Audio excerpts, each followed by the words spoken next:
Sir, constant na po ba yung 3mm? Anong 3mm?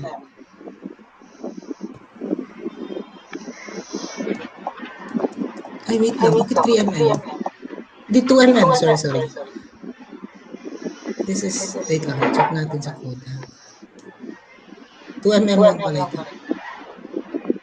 Sana ba? Let's see. 2mm. Correction class, 2mm.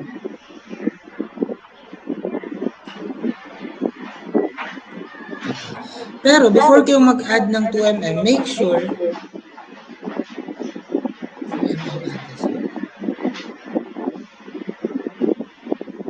2mm. Section 504.3.2.